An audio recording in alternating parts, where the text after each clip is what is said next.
ओ मेरी प्यारी माँ और बहनों, आपसे भी बड़े अदब से कहना चाहता हूं कि नमाज की पाबंदी करो। लोग कहते हैं कि औरत बहुत कमजोर होती है, मैं कहता हूं कि औरत बहुत मजबूत होती है। औरत का जिस्म कमजोर है, औरत नाजुक है, मगर औरत को अल्लाह ताला ने जज्बात की ताकत दी है। मर्द अपनी ताकत से वो काम नहीं कर सकता जो औरत अपने आंसू से कर सकती है। अल्लाह ने औरत को जज्बात की ताकत दी है। फिरौन बहुत बड़ा जालिम था, किसी की बात नहीं मानता था, छोटे छोटे बच्चों को कत्ल करवा देता था। मगर जब फिरौन की बीवी ने कहा कि ऐ मेरे सरताज, बड़ा प्यारा बच्चा है, इसको कत्ल मत कीजिए, इसको छोड़ दीजिए, बहुत बच्चों को आपने कत्ल करवाया है, इस बच्चे को छोड़ दीजिए, इसे हम पाल लेंगे, इसे अपना बेटा बना लेंगे। फिरौन को यह डर था कि मेरे हुकूमत में एक बच्चा पैदा होने वाला है जो आगे चल करके मेरी हुकूमत को खत्म करेगा, और इसी डर से उसने बच्चों को कत्ल करने का ऑर्डर दिया था। लेकिन बीवी की बात सुन करके पिघल गया, कहा चलो ठीक है, तुम कहती हो तो मान ले। इसका मतलब यह हुआ कि औरत अगर चाहे तो सिगरेट पीने वाले शौहर की सिगरेट छुड़वा सकती है। औरत अगर चाहे तो बेनमाजी शौहर को नमाजी बना सकती है, और गलत काम करने वाले शौहर का गलत काम छुड़वा सकती है। औरत अगर अपने जज्बात की ताकत को इस्तेमाल करे, अपने आंसुओं की ताकत को इस्तेमाल करे। मेरी प्यारी माँ और बहनों, आप अपने घर के माहौल को बनाने और बिगाड़ने में बहुत बड़ा रोल है आपका।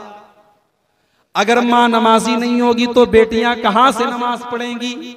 अगर माँ पर्दा नहीं करेगी तो बेटियां कहां से पर्दा करेंगी? माँ अगर अपने सर पर दुपट्टा नहीं रखेगी तो जवान बेटियां कहां से दुपट्टा रखेंगी? माँ तो सबसे पहला स्कूल है बच्चे का, माँ से बच्चे सबसे पहले सीखते हैं। अगर माँ नमाज पढ़ने वाली होगी, कुरान पढ़ने वाली होगी, नबी अकरम की दुआओं को पढ़ने वाली होगी, तो उस माँ की गोद में पलने वाला बच्चा भी नेक बनेगा। इसीलिए अल्लाह के नबी फरमाते हैं कि जब तुम रिश्ता देखने जाओ तो दीनदार औरत को अपनी बीवी बना के लाओ। खूबसूरती मत देखो, ये मत देखो कितनी स्मार्ट है, कितनी खूबसूरत है, कितनी गोरी है, कितनी फेयर है, कितनी हैंडसम है। नहीं, औरत के अंदर सबसे बढ़ के तुम देखो कि दीनदार है कि नहीं है, हया वाली है कि नहीं है, पर्दा करने वाली है कि नहीं है, नमाजी है कि नहीं, अल्लाह का डर उसके अंदर है कि नहीं। अल्लाह के नबी फरमाते हैं तो उनका हुलमरातु लिअरबाइन, जब औरत का निकाह होता है तो चार चीजें उसके अंदर देखी जाती हैं।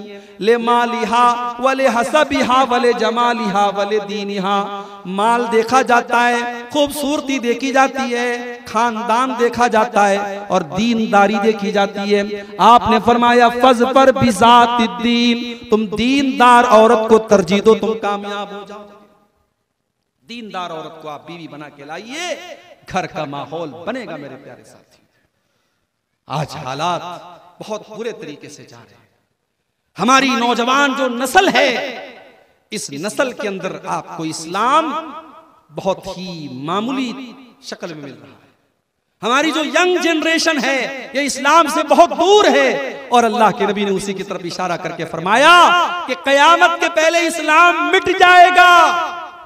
हत्ता ला युदरा मा सलातुन वला सियामुन वला सदकतुन वला नुसुकुन, यहां तक के लोगों को नहीं मालूम होगा कि नमाज किसका नाम है, रोजा किसका नाम है, कुर्बानी किसका नाम है।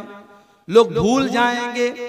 हत्ता तबका तवाइफु मिनन नास, और कयामत के पहले ऐसा जमाना आएगा कि कुछ लोग ऐसे बचेंगे जो कलमे का मतलब भी नहीं जानते, जो ला इलाहा इल्लल्लाह का मतलब भी नहीं जानते। जो कलमा पढ़ेंगे तो कहेंगे हमारे बाप दादा पढ़ते थे इसलिए हम पढ़ रहे हैं। और अल्लाह के नबी फरमाते हैं अश-शैखुल कबीर वल अजूज, और ये कलमा पढ़ने वाले भी बूढ़े लोग होंगे, नौजवान नस्ल तो कलमा भी नहीं पढ़ेगी।